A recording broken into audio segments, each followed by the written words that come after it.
Wananchi, hali ya ulinzi na usalama katika mkoa wetu wa Kilimanjaro kwa kipindi cha kuanzia mwezi Mei 2026 hadi sasa ni shwari, ambapo wananchi wanaendelea na shughuli zao za kujitafutia riziki.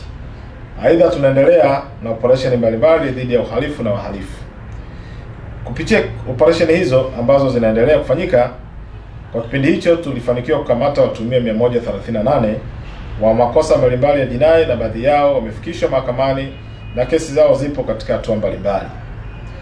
Kati ya watuhumiwa waliokamatwa, watuhumiwa 67 walikamatwa kwa makosa ya kusafirisha na kupatikana dawa za kulevya, ambapo kati yao watuhumiwa 25 walikamatwa na bangi kilo 21.14 na wengine 42 walikamatwa na mirungi kilo 235.14.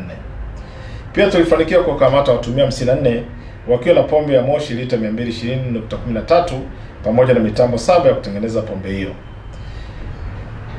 Kwa upande wa makosa ya kupatikana na nyara za serikali, tulifanikiwa kuwakamata watuhumiwa watatu wakiwa na kilo 55 za nyama ya tembo na swala, na watuhumiwa 6 walikamatwa wakiwa na mazao ya misitu.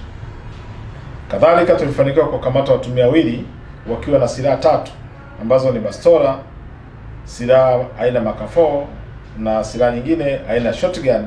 Pia na mtuhumiwa mmoja alikamatwa akiwa na risasi 38 za silaha mbalimbali. Sambamba na hilo, tulifanikiwa kuwakamata watuhumiwa 3 wakiwa na kilogramu 500 za nyavu zinazotumika katika uvuvi haramu zenye thamani ya Tanzania shilingi milioni 5. Baada ya kufikishwa mahakamani, jumla ya kesi 55 zilipata mafanikio na watuhumiwa kuhukumiwa vifungo mbalimbali. Kati ya watuhumiwa waliohukumiwa, mmoja alihukumiwa kunyongwa hadi kufa kwa kosa la mauaji.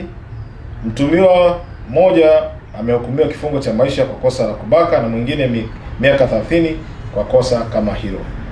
Mtuhumiwa mwingine alihukumiwa kifungo cha miaka 5 gerezani kwa kosa la kusafirisha dawa za kulevya, na mtuhumiwa mmoja amehukumiwa kifungo cha nje kwa kosa la kusambaza maudhui ya uongo mtandaoni. Aidha, kesi nyingine 50 watuhumiwa wamehukumiwa vifungo mbalimbali gerezani chini ya miaka 5 na wengine kulipa faini. Jeshi la Polisi mkoa wa Kilimanjaro linaendelea kuwasihi wananchi kutoa ushirikiano kwa kutoa taarifa zitakazosaidia kuwafichua wahalifu ili hatua za kisheria zichukuliwe dhidi yao.